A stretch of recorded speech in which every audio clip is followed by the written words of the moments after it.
সাল 1950 সাল। আদিবাসী ইন্ডিয়ার বুক।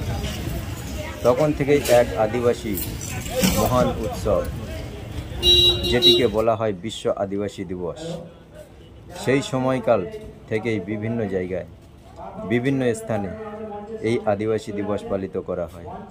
পশ্চিমবঙ্গের প্রত্যেকটা জেলায় এবং বাসন্তী বিডিও অফিসে এই আদিবাসী দিবস 2024 পালিত করা হলো এবং এই উৎসব দেখার জন্য প্রচুর মানুষের ভিড় লেগে যায়।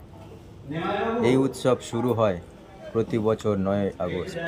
এই উৎসবের বিভিন্ন মাননীয় ব্যক্তিবর্গ উপস্থিত থাকেন এবং বিভিন্ন জায়গায় মুখ্যমন্ত্রীও উপস্থিত থাকেন।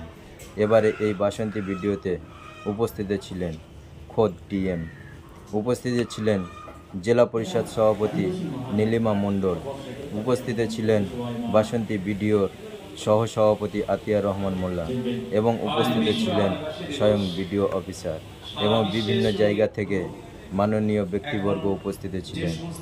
এই উপস্থিত থাকাকালীন এই উৎসব বিভিন্ন জায়গায় বিভিন্নভাবে বক্তব্য রাখেন এবং আদিবাসী লোকসঙ্গীত, গান আরও বিভিন্ন রকমের অনুষ্ঠানের মাধ্যম দিয়ে এই অনুষ্ঠান কর্মসূচি সমাপ্তি করল এবং এ বিষয়ে ভিডিও এই ভিডিওর মাধ্যম দিয়ে আপনারা দেখতে থাকুন।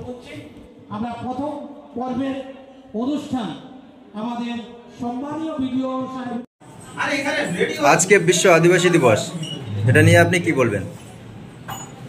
বিশ্ব আদিবাসী দিবস আজকে আদিবাসী দিবস 1994 সালে বিশ্ব আদিবাসী দিবস জাতিসংঘের স্বীকৃতি পায়। সেখান থেকে 9 আগস্ট এই দিনটা 1993 সাল থেকে 9 আগস্ট এই দিনটা পালিত হয়ে আসছে এবং এই দিবসে স্মরণ করে দিতে হয় আদিবাসীদের তাদের জাতিসত্তা, তাদের অধিকার, তাদের নাগরিকত্ব, তাদের সাম্মানিক সবটা স্মরণ করে দেওয়ার জন্য আজকের এই দিনটা, এবং তারা আগামী দিনে যাতে জল, জঙ্গল, পরিবেশ, তাদের শিক্ষা, জনস্বাস্থ্য ব্যবস্থা সব কিছু তাদের অধিকার পায় এবং তারা যেন আগামী দিনে সমাজের 1 নম্বর মানে যায় এগিয়ে যেতে পারে, সেই জন্য করে আমরা এই দিবসটি পালন করা হচ্ছে, স্মরণ করা হচ্ছে। এটা কত বছর ধরে পালন করা হচ্ছে? 1982 সালে জাতীয় সংঘের ওয়ার্কিং কমিটিতে মিটিং হয় জেনেভায়। 14 বছর পরে 1994 সালে স্বীকৃতি হয়। 94 থেকে 1994 সালে 9 আগস্ট থেকে শুরু হয়ে আসছে।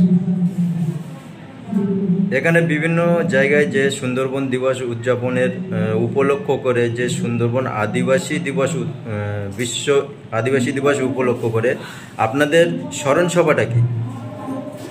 এটা স্মরণ সভাটা মানে যারা প্রতি বছর পালিত হচ্ছে, স্মরণ করা হচ্ছে আদিবাসীদের সম্প্রদায়, তাদের সম্মান দেওয়া হচ্ছে এবং তারা যেন আগামী দিনে তাদের আরও এগিয়ে যেতে পারে, সমাজের বুকে যেন আরও এগিয়ে যেতে পারে, সমাজে যেন স্বীকৃতি পায় আদিবাসী সত্তা, আদিবাসী জাতি, তারা যেন আরও অগ্রণী ভূমিকা নিতে পারে, এই জন্য করে তাদের স্মরণ করে। আপনার নাম?